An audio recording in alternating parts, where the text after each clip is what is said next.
This happened 2 years ago. My business trip was coming to an end, and I had to head back home to Springfield. After purchasing the ticket, I decided to wander around the city since I had 3 hours left before departure. Suddenly, a woman approached me on the street, whom I immediately recognized. It was my first wife, from whom I had divorced 12 years ago.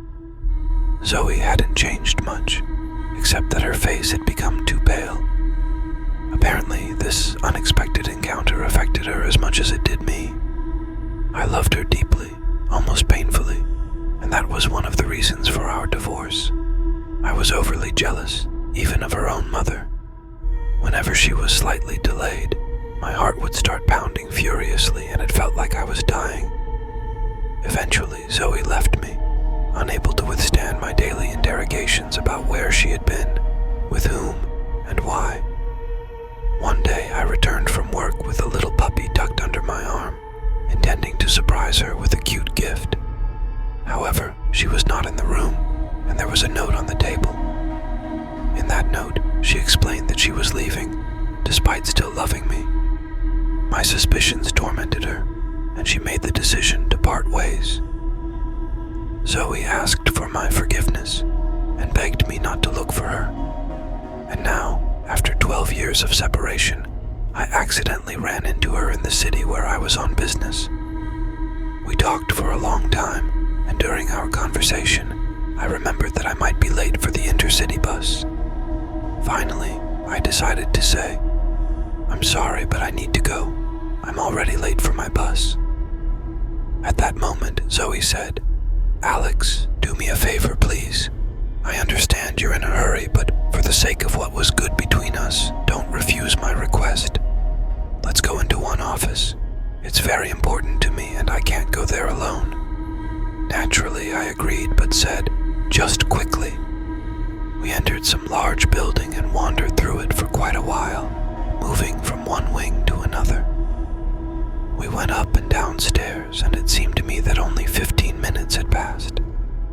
People of all ages passed by us, from children to the elderly.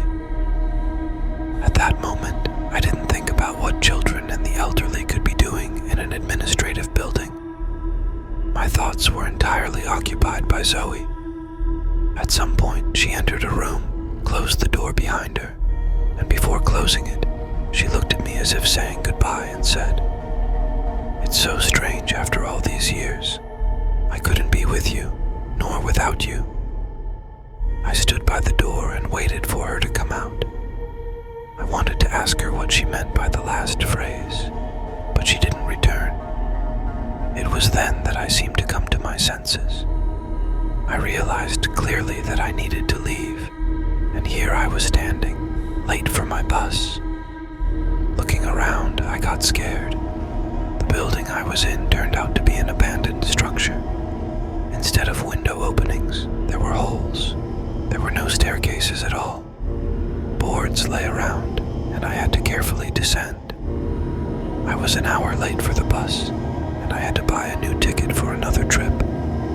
When I bought the ticket, I was informed that the bus I missed had overturned and fallen into the river.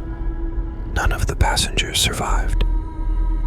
2 weeks later, I stood at the door of my ex-mother-in-law, whom I located through an address bureau. Margaret informed me that Zoe had passed away 11 years ago, a year after our divorce. I couldn't believe her, thinking that Zoe's mother was afraid I would once again pursue her daughter with my jealousy. At my request to show me Zoe's grave, my mother-in-law, to my surprise, agreed. A few hours later, I stood at the monument from which the woman I had loved all my life smiled at me, inexplicably saving it for me